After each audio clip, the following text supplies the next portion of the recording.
नमस्कार दोस्तों, राधे राधे। तो आज के वीडियो में मैं आपके साथ जो सीए फाइनल का डीटी का पेपर हुआ है जुलाई 21 का, इसका डिटेल में रिव्यू शेयर करूंगा। न्यू कोर्स का भी और ओल्ड कोर्स का भी, कि डेस्क्रिप्टिव पार्ट कहां से आया था, कैसे क्वेश्चन थे, इसके अलावा एमसीक्यू कैसे थे।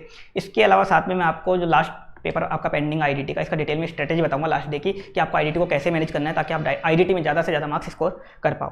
तो सबसे पहले डीटी के पेपर की बात करें अपन जुलाई 21 की, तो न्यू कोर्स और ओल्ड कोर्स दोनों का पेपर इस बार बराबर लेवल का था। मतलब न्यू कोर्स वालों का भी टफ पेपर था, ओल्ड कोर्स वालों का भी टफ पेपर था। ये पेपर अब एवरेज भी मान सकते हैं और टफ कैटेगरी में भी रख सकते हैं।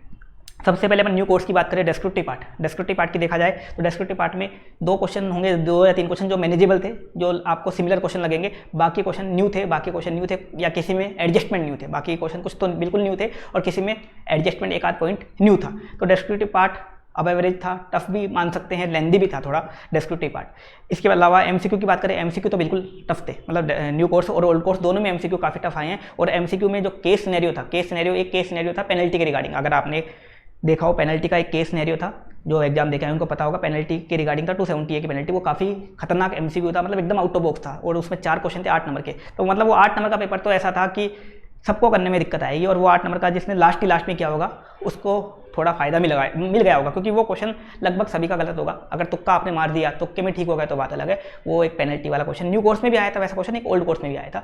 तो वो एक केस सिनेरियो वाला क्वेश्चन तो बिल्कुल ही आउट ऑफ बॉक्स था और एमसीक्यू काफ़ी ज़्यादा टफ थे और काफ़ी ज़्यादा लेंदी थे। तो न्यू कोर्स का पेपर जो था डीटी का, डेस्क्रिप्टिव और एमसीक्यू मिला के अब एवरेज या टफ की कैटेगरी में था। अब ओल्ड कोर्स की बात करें, ओल्ड कोर्स में डेस्क्रिप्टिव पार्ट जो था ये भी अब एवरेज था। ओल्ड कोर्स में डेस्क्रिप्टिव पार्ट में 2 या 3 क्वेश्चन बिल्कुल सेम टाइप के थे। मतलब पुराने वाले क्वेश्चन, एसएम वाले क्वेश्चन बैंक में भी मिल जाएंगे सेम टू सेम जैसे न्यू कोर्स में थे। और बाकी कुछ क्वेश्चन बिल्कुल न्यू थे, 1-2 क्वेश्चन तो, और 1-2 क्वेश्चन में कुछ ना कुछ एडजस्टमेंट न्यू थे। तो इस तरह से डेस्क्रिप्टिव पार्ट अब एवरेज की कैटेगरी में था। पूरा का पूरा देखा हुआ नहीं मिलेगा आपको। इसके अलावा डेस्क्रिप्टिव पार्ट लेंदी था ही ओल्ड कोर्स का भी, और एमसीक्यू बिल्कुल टफ थे। न्यू कोर्स की तरह एमसीक्यू बिल्कुल टफ थे। और एक केस सिनेरियो शायद उन्होंने न्यू और ओल्ड दोनों में दिया है, वो बिल्कुल टफ एमसीक्यू वाला जो केस सिनेरियो मैंने बोला 270 वाली पेनल्टी वाला, वो बिल्कुल ही वाहियात एमसीक्यू मान सकते हैं उसको। ये करने में दिक्कत आ जाएगी। अगर किसी ने गलती से टाइम वेस्ट कर दिया उस एमसीक्यू पे तो उसे मार्क्स भी नहीं मिलने वाले। वो अलग ही लेवल का एमसीक्यू था। अब अपन आते हैं कैटेगरी वाइज कैसे आए थे। डेस्क्रिप्टिव पार्ट की कैटेगरी भी मैं बता देता हूँ। कैटेगरी ए से न्यू कोर्स 72 मार्क्स का था, कैटेगरी बी 8 मार्क्स और कैटेगरी सी 8 मार्क्स का था। और डेस्क्रिप्टिव पार्ट जो ओल्ड कोर्स है, ओल्ड कोर्स में कैटेगरी 68 मार्क्स की थी, कैटेगरी बी 16 मार्क्स की और कैटेगरी सी 4 मार्क्स की थी। इस अकॉर्डिंग कैटेगरी वाइज ये चैप्टर आए थे, जो एबीसी एनालिसिस के अकॉर्डिंग जो कैटेगरी बनी हुई है, कैटेगरी ए वाले चैप्टर, कैटेगरी बी और कैटेगरी सी, वो तो हमेशा ऐसे ही आते हैं डीटी में, उसमें कुछ अलग नहीं होता, वो हमेशा उनका फिक्स है। लेकिन क्वेश्चन के लेवल हाई थे। अब अपन आ जाते हैं पेपर देख लेते हैं। पेपर मैं बताता हूँ कैसे कैसे क्वेश्चन थे। सबसे पहले न्यू कोर्स का अपन पेपर देख लेते हैं। न्यू कोर्स का पहला क्वेश्चन था, ये पीजीबीपी का क्वेश्चन आता है हमेशा। इसमें नोटिफाइड बैकवर्ड एरिया का एक पॉइंट दिया था पागल बनाने के लिए, क्योंकि ये जो सेक्शन 32 एडी है वो खत्म हो चुका, तो उसका बेनिफिट अब नहीं मिलता। तो ध्यान यहाँ रखना चाहिए था आपको इस पॉइंट पे। बाकी ये क्वेश्चन में कुछ जो पॉइंट थे एडजस्टमेंट वाले मैनेजेबल थे, आराम से मैनेज कर सकते थे। कुछ पॉइंट तो अगर आपने पीजीबीपी के क्वेश्चन कर लिए क्वेश्चन बैंक के, कुछ पॉइंट तो सेम टू सेम वैसे ही पॉइंट थे। लेकिन डेप्रिसिएशन इसमें मेनली कैलकुलेट करना था। पूरा क्वेश्चन एक तरीके से क्या था, डेप्रिसिएशन कैलकुलेट करने का था। आपको डेप्रिसिएशन के लिए काफ़ी सारे एसेट वगैरह दे रखे थे और डेप्रिसिएशन आपको इसमें ठीक से निकालना था। तो ये क्वेश्चन आप कर सकते थे ठीक से अगर आपने पीजीबीपी की प्रैक्टिस सफिशिएंट कर रखी है तो, क्योंकि बाकी एडजस्टमेंट इतने टफ नहीं थे इस बार। आईसीडीएस वगैरह के भी कोई स्पेशल एडजस्टमेंट नहीं थे, तो एडजस्टमेंट वगैरह इतने टफ नहीं थे। इस क्वेश्चन को आप मैनेज कर सकते थे, डेप्रिसिएशन अगर आप ठीक से निकाल पाते तो। पहला क्वेश्चन था।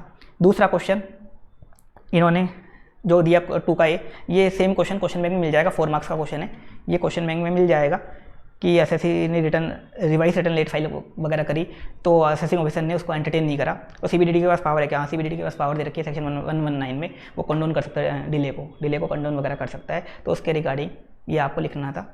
ये क्वेश्चन ठीक था 2 का ए। इसमें एक आपको ऑप्शन भी था, ऑप्शन था केस लो का, एक केस लो का क्वेश्चन था। ये भी दूसरा वाला पार्ट 4 नंबर का केस लो का क्वेश्चन था, एओपी के रिगार्डिंग, ये ऑप्शन में था। अब इसमें बेटर यही था कि पहला वाला पार्ट कर सकते थे, दूसरा वाला पार्ट बेकार था, केस लो वाला पार्ट। इसके बाद बी वाला जो क्वेश्चन था, ये सेक्शन 147 का क्वेश्चन था। 147 के अकॉर्डिंग आपको करना था ये क्वेश्चन, नया क्वेश्चन था।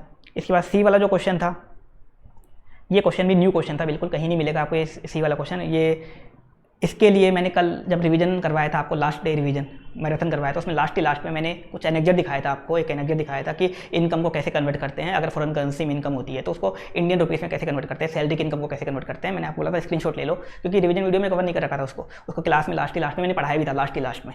तो उस एनेक्जर के रिगार्डिंग क्वेश्चन था, हाई लेवल का क्वेश्चन था। ऐसे question international tax paper 6C में आते हैं, लेकिन उन्होंने यहाँ पूछ लिया, तो उसके रिगार्डिंग क्वेश्चन था। अगर आपने वो एनेक्जर पढ़ रखा था तो कर सकते थे, नहीं तो नहीं कर सकते थे इस क्वेश्चन को। सी वाला बिल्कुल न्यू क्वेश्चन था ये।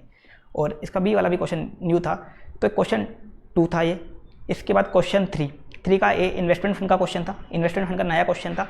हाँ, थोड़ा सेम टाइप का क्वेश्चन, ऐसा नहीं बोल रहा बिल्कुल सेम, थोड़ा सिमिलर टाइप का क्वेश्चन आपको स्टडी मैट में भी मिल जाएगा और क्वेश्चन बैंक में मिल जाएगा, सिमिलर टाइप का, लेकिन बिल्कुल सेम नहीं मिलेगा, सिमिलर टाइप का मिल जाएगा। तो इन्वेस्टमेंट फंड मैंने कैटेगरी ए में रखवाया था। 8 मार्क्स का ये क्वेश्चन आया था 3 का ए। 3 का बी ये नॉन रेजिडेंट का क्वेश्चन आया था। एनआर टैक्सेशन, इस बार एनआर टैक्सेशन के 2 क्वेश्चन आ गए, एक ऊपर और एक ये वाला क्वेश्चन नॉन रेजिडेंट, मतलब एनआर टैक्सेशन मैंने बोला था 15 नंबर तक का आता चैप्टर, तो उसमें एक और क्वेश्चन ये था एनआर टैक्सेशन का। इसमें आपको एनआर टैक्सेशन, एनआर जो पर्सन है इसकी इनकम ही निकालनी थी, टैक्स लायबिलिटी भी निकालनी थी, टैक्स लायबिलिटी निकालनी थी और इसकी इनकम निकालनी थी। ऐसे क्वेश्चन वैसे 6C में आते हैं, लेकिन इन्होंने यहाँ पूछ लिया। इसमें भी कुछ पॉइंट आपको मिल जाएंगे, अगर आपने रिवीजन वीडियो सुन रखा है तो ही इसको कर सकते थे, रिवीजन वीडियो नोट्स सुन रखा है तो बाकी एक आध पॉइंट आपको मिल जाएंगे क्वेश्चन में। बाकी ये पूरा क्वेश्चन अलग था, नया क्वेश्चन था, ये भी नया क्वेश्चन मिलेगा आपको 6 का, क्या बोलते हैं 3 का भी। अब आते हैं 4th का ही, ये चैरिटेबल ट्रस्ट का क्वेश्चन था। चैरिटेबल ट्रस्ट में काफ़ी सारे एडजस्टमेंट तो सिमिलर होते हैं, अगर आपने प्रैक्टिस कर रखी है क्वेश्चन बैंक से तो आप कर सकते थे। एक एडजस्टमेंट इसमें नया था, वो मैं बता दूंगा आपको। नया एडजस्टमेंट था यहाँ पे, ये 8 लाख के डोनेशन का।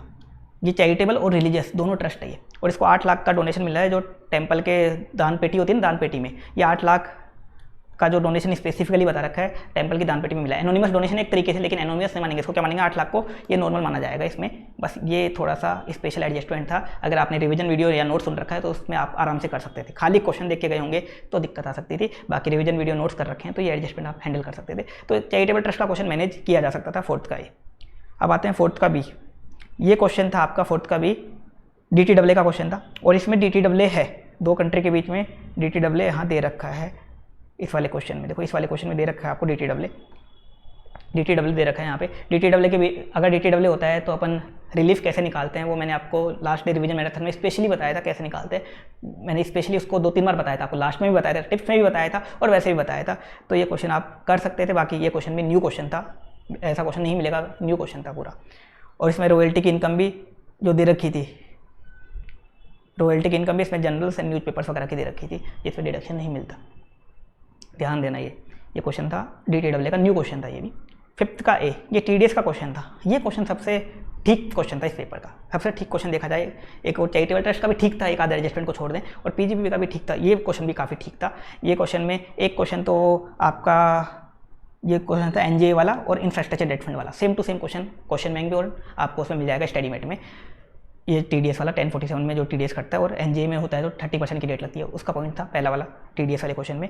दूसरा एक TDS का जो क्वेश्चन था, एक कमीशन वाला क्वेश्चन, कमीशन वाला था, एक प्रीमेचर विड्रॉल वाला था, और एक 194 IA वाला था। एक 194H था, एक 192 एक प्रीमेचर विड्रॉल वाला है वो है, और एक 194 IA था। TDS के सेक्शन बिल्कुल सिंपल पूछे थे, TDS वाले क्वेश्चन आपको मिल भी जाएंगे काफ़ी सारे ऐसे क्वेश्चन, तो TDS आप मैनेज कर सकते थे TDS के क्वेश्चन। इसके बाद बी वाला जो क्वेश्चन था इस पेपर में, ये था ट्रांसफर प्राइसिंग का कप मेथड का। कप मेथड का क्वेश्चन था, कप मेथड मैंने आपको रिवीजन भी करवाया था। कप मेथड भी का क्वेश्चन था, साथ में इसमें आपको सेकेंडरी एडजस्टमेंट का भी बताना था। प्राइमरी एडजस्टमेंट तो करना ही था, सेकेंडरी एडजस्टमेंट के बारे में बताना था, जो मैंने काफ़ी इंपॉर्टेंट रिवीजन वीडियो में भी पूरा कवर किया था, रिवीजन मैराथन में भी कवर किया था। नया क्वेश्चन फ्रेम हुआ था, लेकिन ये क्वेश्चन आप मैनेज कर सकते थे अगर आपने कंसेप्ट पढ़ रखे हैं तो। एडजस्टमेंट करना था, कप मेथड वाला एडजस्टमेंट करना था, और एडजस्टमेंट जो नॉर्मल एडजस्टमेंट है वही एडजस्टमेंट है, कुछ स्पेशल नहीं थे। इसके बाद 6 का ये लिक्विडेटर का क्वेश्चन, कैटेगरी C वाले चैप्टर है, लाइबिलिटी इन स्पेशल केस, उससे था कैटेगरी C का, C कैटेगरी से था। ये क्वेश्चन बैंक में क्वेश्चन भी मिल जाएगा, स्टडी मेट में भी सेम क्वेश्चन मिल जाएगा, और नोट्स अगर आपने फॉलो कर रखे नोट्स में मिल जाएगा। इसके अलावा BEPS, ये हमेशा एक क्वेश्चन आता है, मैंने बताया था, इस बार BEPS का क्वेश्चन आ गया, और ये क्वेश्चन ही आ गया, मतलब ये नोट्स फॉलो, अगर आपने नोट्स याद कर रखे थे नोट्स में मिल जाता, और क्वेश्चन बैंक भी देखते तो उसमें भी मिल जाता, और स्टडी मेट में भी एक सेम क्वेश्चन था, बेस इरोजन क्या होता है और इसके एडवर्स इफेक्ट्स क्या होते हैं। तो ये क्वेश्चन आप कर सकते थे, A और B ठीक क्वेश्चन थे इसमें। C वाला डबल टैक्सेशन के रिगार्डिंग था, डबल टैक्सेशन का मतलब बताना था, जुरिडिकल क्या होता है, इकोनॉमिक क्या होता है, इसके अलावा डबल टैक्सेशन को एलिमिनेशन करने के क्या क्या अप्रोच होते हैं, ये सब चीज़ें आपको थियरी लिखनी थी इस वाले क्वेश्चन में। तो ये पेपर था पूरा का पूरा न्यू कोर्स का पेपर। ये वाला देखा जाए, मैंने बताया काफ़ी सारे क्वेश्चन न्यू मिलेंगे, 2-3 क्वेश्चन ऐसे मिलेंगे जो सिमिलर थे क्वेश्चन बैंक से या स्टडी मेट से, और कुछ में एडजस्टमेंट था एक आध पॉइंट का। तो इस तरह से पेपर अब एवरेज था, टफ पेपर था, और इसमें क्वेश्चन 2 सबसे बेकार था। अगर किसी ने छोड़ा हो तो क्वेश्चन 2 छोड़ना चाहिए था किसी को भी इस पेपर में, मेरे अकॉर्डिंग तो देखा जाए पूरे पेपर में क्वेश्चन 2 सबसे बेकार था इस पेपर का। PGP के बाद जो सेकंड क्वेश्चन था ना, उसमें थियरी भी थी, एक तो केस लो था उसमें, एक 147 की थियरी थी, और एक आपका NR टैक्स का जो सैलरी वाली इनकम वाला था। ये है न्यू कोर्स। अब ओल्ड कोर्स देख लेते हैं। ओल्ड कोर्स का पेपर भी जल्दी जल्दी देख लेते हैं। ओल्ड कोर्स में ये 14 मार्क्स का बम्पर क्वेश्चन था। ये फ्री मार्क्स मिल गए होंगे कि ये क्वेश्चन इन्होंने कॉपी पेस्ट कर दिया क्वेश्चन बैंक में। सेम क्वेश्चन है ये, इंस्टीट्यूट का पहले काफ़ी बार क्वेश्चन आ चुका सेम टू सेम, तो क्वेश्चन बैंक में भी पड़ा हुआ है क्वेश्चन, और शायद स्टडी मेट में भी आपको मिल जाएगा ये क्वेश्चन 14 मार्क्स का। ये क्वेश्चन आप ठीक कर सकते थे। ये 8 मार्क्स का भी कॉपी पेस्ट था। अब आप सोच रहे हो 2 कॉपी पेस्ट आ गए, अभी आगे पेपर नया है पूरा। तो पहला क्वेश्चन और 2 का ये देखे हुए क्वेश्चन थे, इनको देख के तो आप खुश हो गए होगे। 22 नंबर का। अब आ जाते हैं अपन आगे। इसके बाद 2 का बी 6 मार्क्स का। 2 का ये आपका था मैट का। 2 का बी 6 मार्क्स का था। 94B सेक्शन 94B का क्वेश्चन था। 94B में आपको पीजीबी की इनकम निकालनी। 94B है ना जो अपन करते हैं एसोसिएट एंटरप्राइज वाला, बोरोड वाला, कि अगर आप एसोसिएट एंटरप्राइज से बोरो करते हो, मैंने इंपॉर्टेंट में आपको रिवीजन भी करवाया था लास्ट डे रिवीजन मैराथन में, उसका क्वेश्चन था। कर सकते थे आप हैंडल, नया क्वेश्चन था वैसे, ऐसा नहीं है कि नहीं कर सकते थे। अगर प्रोविजन पढ़ रखे हैं तो कर सकते थे, खाली क्वेश्चन देख के गए हो तो बात अलग है। प्रोविजन पढ़ रखे हैं तो आराम से इसको कर सकते थे, नया क्वेश्चन था। 3 का ए ये भी नया क्वेश्चन था। ये चैरिटेबल ट्रस्ट का क्वेश्चन था। इसमें इलेक्टोरल ट्रस्ट का भी एक पॉइंट पूछ लिया था। चैरिटेबल ट्रस्ट की इनकम का नहीं, इसमें थोड़ा थियरी टाइप पूछा था। और ये नया क्वेश्चन भी बोल सकते हैं, ऐसे पॉइंट आपको क्वेश्चन बैंक और स्टडी मेट में मिल जाएंगे वैसे 3 के ए में। इसके बाद 3 का बी ये क्वेश्चन भी नया था बिल्कुल। 3 का बी बिल्कुल नया क्वेश्चन था। ये एनआर टैक्सेशन का क्वेश्चन था। 3 का बी बिल्कुल नया क्वेश्चन था। 3 का बी। इसके बाद 4th का ए ये टीडीएस का क्वेश्चन था। इसमें टीडीएस न्यू कोर्स से थोड़ा हार्ड था इस वाले में टीडीएस। 4th का ये टीडीएस का क्वेश्चन था। और 4th का बी ये कॉपी पेस्ट क्वेश्चन था। क्वेश्चन बैंक में है ये क्वेश्चन, और स्टडी मेट में भी मिल जाएगा आपको। ट्रांसफर प्राइसिंग का कॉपी पेस्ट क्वेश्चन था ये 4th का भी। इसके बाद 5th का ए ये केस लो का क्वेश्चन मैंने बताया था। ओल्ड कोर्स में 8 नंबर के आते हैं, 3 में से 2 करने होते हैं, 8 नंबर के आपको केस लो के बेस पे क्वेश्चन था, जिसमें 3 केस लो थे और मेनली असेसमेंट वाले चैप्टर से थे। 2 तो असेसमेंट वाले चैप्टर से, सीआईटी अपील वगैरह वाले चैप्टर से और अपील वाले चैप्टर से थे, और आपको एक सेक्शन 148 के रिगार्डिंग था। तो 3 केस में से 2 आपको अटेम्प्ट करने थे 8 नंबर के। इसके बाद बी वाला 4th का जो बी वाला क्वेश्चन था ये आपका इक्वलाइजेशन लेवी का था। इक्वलाइजेशन लेवी कैटेगरी में मैंने रखवाई थी, उसका क्वेश्चन न्यू कोर्स में नहीं आया लेकिन ओल्ड कोर्स में यहाँ आ गया। इसके बाद 5th ये हो गया आपका 5th वाला क्वेश्चन। अब 6th का लास्ट वाला क्वेश्चन था ये वाला। इसमें एक तो पेनल्टी का थियरी पूछी थी, एक ये फेसलेस असेसमेंट के जो मैंने आपको चार्ट पढ़ाया था लास्ट डे रिवीजन में भी, रिवीजन वीडियो में भी, उसकी थियरी पूछ ली, क्या क्या होता है क्या क्या नहीं होता। थियरी लिखनी थी बस डायरेक्टली, और एक आपको 115 BAC के अकॉर्डिंग इनकम निकालनी थी। ये क्वेश्चन थे। तो ओवरऑल ये पेपर था ओल्ड कोर्स का। ओल्ड कोर्स में स्टार्टिंग का पहला क्वेश्चन 14 मार्क्स का और 2 का ए ये बिल्कुल ही कॉपी पेस्ट आ गए, और एक जो ट्रांसफर प्राइसिंग का 6 नंबर का क्वेश्चन है वो कॉपी पेस्ट आ गया। तो कंपेरेटिवली ओल्ड कोर्स में कॉपी पेस्ट थोड़ा ज़्यादा आ गया, लेकिन ऐसा नहीं कि एकदम ही सारा कॉपी पेस्ट आ गया या पेपर सिंपल हो गया। पेपर सिंपल नहीं था, ये पेपर भी अबव एवरेज था। न्यू कोर्स के मुकाबले सेम उसी लेवल का था। MCQ देखे जाएँ तो दोनों में मैंने बताया आउट ऑफ बॉक्स या वेरी टफ कैटेगरी में थे, और ये वाला paper descriptive paper above average category में था। तो दोनों पेपर मैंने आपको दिखा दिए।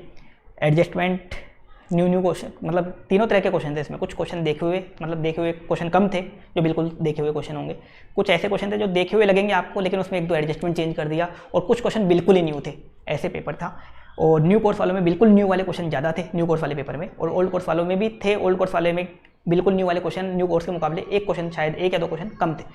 तो देखा जाए दोनों पेपर अब एवरेज की कैटेगरी में, किसी को टफ भी लगे होंगे बिल्कुल, हाँ टफ लग सकते हैं पेपर अगर आपने अच्छे से तैयारी नहीं करी DT की, मतलब खाली आप क्वेश्चन करके चले गए तो दिक्कत वाली बात थी, खाली नोट्स पढ़ के चले गए, क्वेश्चन की प्रैक्टिस ही नहीं करी तो भी दिक्कत वाली बात थी, खाली रिवीजन देख के चले गए, बाकी नोट्स और क्वेश्चन कुछ देखे ही नहीं तो भी दिक्कत वाली बात थी। मतलब आपको नोट्स भी देखने थे और क्वेश्चन भी प्रैक्टिस करनी थी, तो इस पेपर को मैनेज कर सकते थे। लेंदी तो काफ़ी ज़्यादा था, MCQ तो इतने थे कि लगभग 1.25 से 1.5 घंटा लग जाए 30 मार्क्स के लिए, इतने खतरनाक थे। और एक MCQ मैंने बताया तो बिल्कुल ही अलग लेवल का था, केस सिनेरियो वाला, एक 8 नंबर का, वो तो छोड़ देना ही बेटर था। मतलब पेपर अटेम्प्ट करने में मुश्किल आई होगी तो उस MCQ तो लास्ट में करते अगर उस केस सिनेरियो को, तो इस पेपर में बच सकते थे। तो ये पेपर काफ़ी अच्छे लेवल का था। मतलब अभी देखा जाए कोस्टिंग के मुकाबले ये पेपर टफ था, कोस्टिंग के मुकाबले भी ये पेपर टफ था, या कोस्टिंग से तो टफ ही था पेपर। अगर काफ़ियों को लगा होगा कि उससे मुकाबले थोड़ा कम हो, लेकिन उससे टफ कैटेगरी में मान सकते हैं इस पेपर को।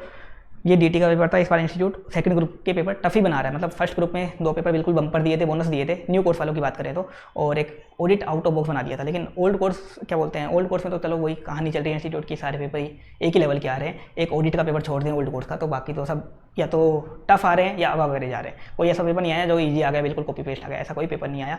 इसका पेपर भी ओल्ड कोर्स वालों का इन्होंने अब एवरेज या एवरेज बना दिया था। तो ओल्ड कोर्स वालों की तो बात ही अलग है। ओल्ड कोर्स वालों को तो इंस्टीट्यूट वाले पता नहीं क्या कर रहे हैं कि पेपर किस लेवल का दे रहे हैं, उनकी तो बात अलग है। लेकिन न्यू कोर्स के लिए इस बार सेकंड ग्रुप के पेपर टफ आ रहे हैं, क्योंकि लास्ट के 2 अटेम्प्ट की बात करें अपन, जनवरी और नवंबर, उसमें सेकंड ग्रुप के पेपर ठीक थे, लेवल सेकंड ग्रुप का लेवल ठीक था और सेकंड ग्रुप का रिजल्ट भी ज़्यादा था नवंबर और जनवरी दोनों में। तो इस बार इंस्टीट्यूट चाहता होगा कि सेकंड ग्रुप का रिजल्ट कम करे, फर्स्ट का बढ़ाएं, तो इस कारण किया होगा।